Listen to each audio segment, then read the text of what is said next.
जब भी अमेरिका और ईरान आमने सामने आते हैं, सबसे बड़ा सवाल यही होता है कि जीत आखिर किसकी हुई है। क्या अमेरिका ने अपना मकसद हासिल कर लिया?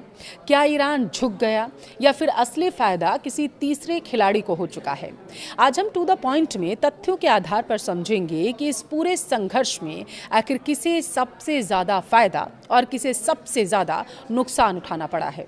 नमस्कार, आपके साथ मैं पल्लवी रविंद्र सिंह। ईरान अमेरिका के बीच लड़ाई लगभग 40 दिन के आसपास चली। पहले 4 दिन में ही अमेरिका के नेतृत्व वाले गठबंधन ने 35 अलग अलग तरह के लगभग 5000 से ज़्यादा हथियार आजमाए। हथियारों का रिप्लेसमेंट बिल ही तकरीबन 10 से 16 अरब डॉलर के बीच आया था। सबसे ज़्यादा इस्तेमाल टॉमहॉक क्रूज मिसाइल का किया गया था। टॉमहॉक मिसाइल लंबी दूरी तक ज़मीनी हमला करती है, जो सटीक होता है। इसका मतलब ये हुआ कि जहां निशाना लगाया गया, ये मिसाइल उसके लगभग 10 मीटर के दायरे में गिरेगी।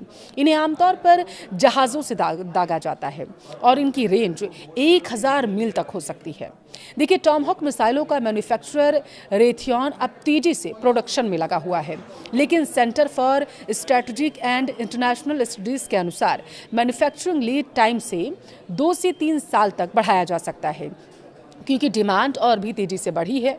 एक ग्राउंड अटैकिंग टॉमहॉक की कीमत $25 लाख आती है।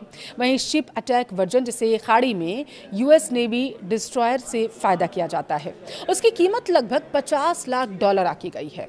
साल 2020 की शुरुआत में टॉमहॉक पर सालाना कुल खर्च जो था वो लगभग $25 करोड़ माना गया था, जो साल 2027 के लिए यूएस डिफेंस बजट में $1 अरब प्रस्तावित था। वहीं दूसरी तरफ ईरान ने इस जंग में शाहेद ड्रोन का जमकर इस्तेमाल किया था।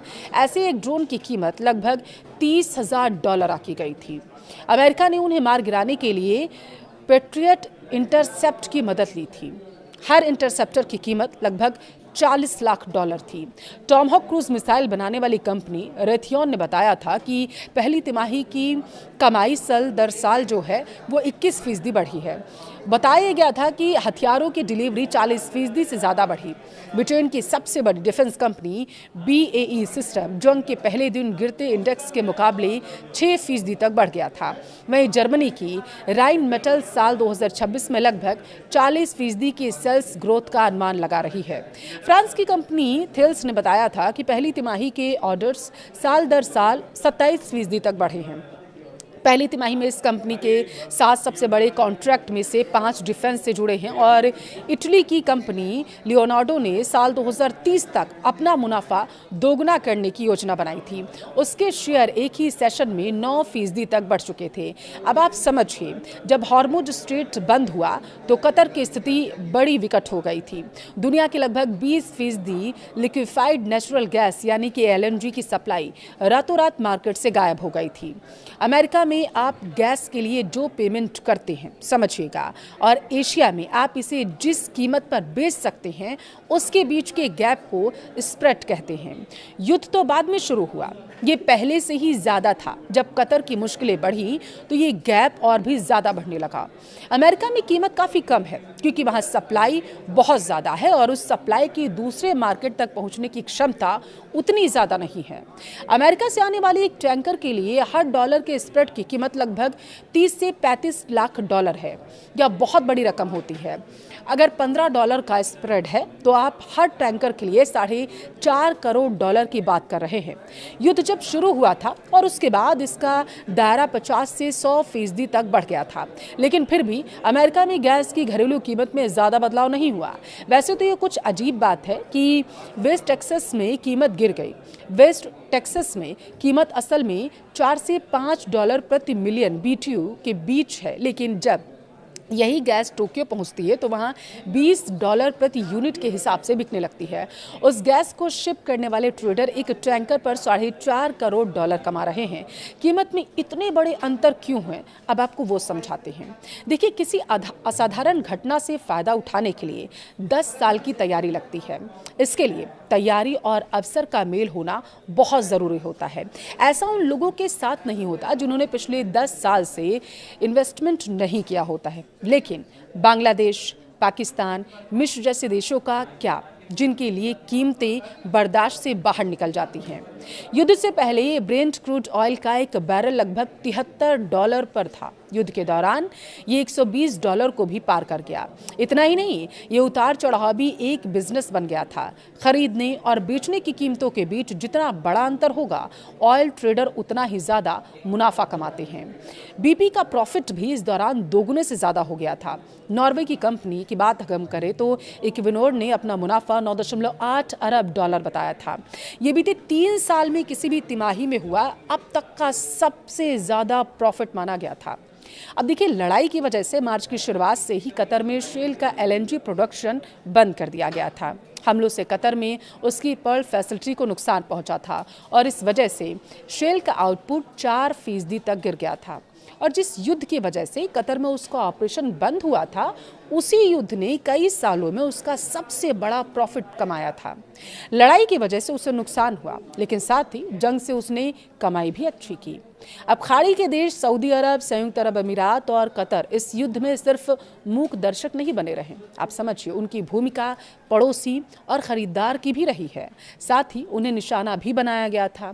संघर्ष के पहले 3 हफ्तों में US स्टेट डिपार्टमेंट ने इमरजेंसी पावर का इस्तेमाल करके कांग्रेस को दरकिनार करते हुए खाड़ी के देशों को $23 अरब से ज्यादा के हथियार बेचने की इजाजत दे दी थी। तो इसका जवाब अब जो बनता है वो ये कि पैसा उन कंपनियों के पास गया जो हथियार बनाती हैं, जो नए हथियारों के सौदे के लिए एकदम तैयार रहती हैं। मुनाफा उन गैस निर्यातकों ने कमाया जो सप्लाई चेन टूटने के इंतजार में ही बैठी हुई थी। मुनाफा हथियारों के सौदागरों ने भी कमाया और उस व्यक्ति ने भी कमाया जिसे हम जानते ही नहीं हैं, जिसने ईरान पर बम गिराने से 71 मिनट पहले शर्त लगा दी, बड़ा दांव खेल दिया था। इसका खामियाजा वो परिवार भी भुगत रहे हैं जो बांग्लादेश और पाकिस्तान जैसे देशों में रहते हैं, जो उस गैस के लिए ज़्यादा भुगतान कर रहे हैं जिससे फर्टिलाइज़र बनता है। फर्टिलाइज़र वही है जिससे अनाज की पैदावार बढ़ती है और इसकी मार उन देशों पर भी पड़ी जो $30,000 की लागत वाले ड्रोन को मार गिराने के लिए $40 लाख में पैट्रियट मिसाइल खरीद रहे थे। जंग खत्म करने के लिए लड़ने वाले देशों ने भले ही दस्तखत कर दिए हों, मुनाफा कमाने वाले इस जंग से अपनी जेबें पहले ही भर चुके हैं। अगर अमेरिका की बात करें तो उसका सबसे बड़ा उद्देश्य था ईरान के परमाणु कार्यक्रम और सैनिक क्षमता पर दबाव बनाना। इस संघर्ष के बाद अमेरिका ने यह संदेश दे दिया कि वह मध्य पूर्व में अब भी सबसे बड़ी सैन्य शक्ति है। दूसरा, सबसे अपने जो खाड़ी देश हैं सहयोगियों को भरोसा दिला दिया है उसने कि संकट आने पर अमेरिका उनके साथ हमेशा खड़ा मिलेगा। लेकिन अमेरिका को इसकी कीमत भी तो चुकानी पड़ी है। अरबों डॉलर का सैन्य खर्च, वैश्विक आलोचना, तेल बाजार में अस्थिरता जैसी चुनौतियां भी अमेरिका के सामने आईं। यानी सैन्य शक्ति दिखाई, लेकिन आर्थिक और राजनीतिक लागत भी उसको चुकानी पड़ी। अब इस युद्ध से ईरान को क्या मिला वो समझिए। ईरान ने दिखाया कि लगातार प्रतिबंधों और दबाव के बावजूद वह जवाब देने की क्षमता रखता है और दृढ़ता के साथ रखता है। उसने अपने समर्थकों के बीच यह संदेश देने की कोशिश की है कि वह अमेरिका के सामने झुका नहीं। हालांकि दूसरी तरफ ईरान की अर्थव्यवस्था पहले से ही प्रतिबंधों के कारण कमजोर थी और संघर्ष ने उस पर अतिरिक्त दबाव डाला। यानी राजनीतिक संदेश तो मिला, लेकिन आर्थिक नुकसान भी उठाना पड़ा। अब आते हैं उस खिलाड़ी पर जिसका नाम कम लिया जाता है, हथियार बनाने वाली कंपनियां। जब भी दुनिया में युद्ध होता है, रक्षा बजट बढ़ जाता है, नए हथियार खरीदे जाते हैं और missile, drone, air defence system की मांग दोगुनी हो जाती है। दूसरा फायदा तेल निर्यात करने वाले कुछ देशों को हुआ, क्योंकि तनाव बढ़ते ही कच्चे तेल की कीमतों में उछाल देखने को मिलता है और कुछ बड़े देश इस मौके पर कूटनीतिक भूमिका निभाकर अपनी वैश्विक ताकत बढ़ाने की कोशिश करते रहते हैं। यानी कई बार युद्ध सिर्फ मैदान में नहीं बल्कि कारोबार और कूटनीति में भी लड़ा जा रहा था। लेकिन अगर सबसे बड़ा नुकसान किसी का हुआ तो वो आम जनता का हुआ। युद्ध की वजह से तेल महंगा हुआ, शिपिंग महंगी हुई, महंगाई बढ़ी, व्यापार प्रभावित हुआ। अगर मध्य पूर्व में तनाव बढ़ता है अब, तो उसका असर भारत जैसे देशों पर भी देखने को मिलेगा, क्योंकि भारत अपनी ज़रूरत का बड़ा हिस्सा तेल आयात करता है। यानी युद्ध चाहे हज़ारों किलोमीटर दूर हो रहा हो, उसकी कीमत दुनिया भर के लाखों लोगों को चुकानी पड़ती है। तो आखिर इस युद्ध में किसकी जीत हुई? अगर सिर्फ सैन्य नज़रिए से देखें तो अमेरिका ने अपनी ताकत दिखाई, अगर राजनीतिक नज़रिए से देखें तो ईरान ने भी यह संदेश देने की कोशिश की कि वह आसानी से झुकने वाले देशों में से नहीं है। लेकिन सबसे बड़ा सच शायद यही है, युद्ध में कोई पूरी तरीके से जीतता नहीं। दोनों पक्ष नुकसान उठाते हैं, जबकि सबसे ज़्यादा कीमत आम लोग और पूरी वैश्विक अर्थव्यवस्था चुकाती है। आपकी राय क्या है? क्या इस संघर्ष का सबसे बड़ा फायदा अमेरिका को या ईरान को हुआ, या फिर हथियार और तेल कारोबार से जुड़े खिलाड़ियों को? कमेंट में अपनी राय जरूर दें।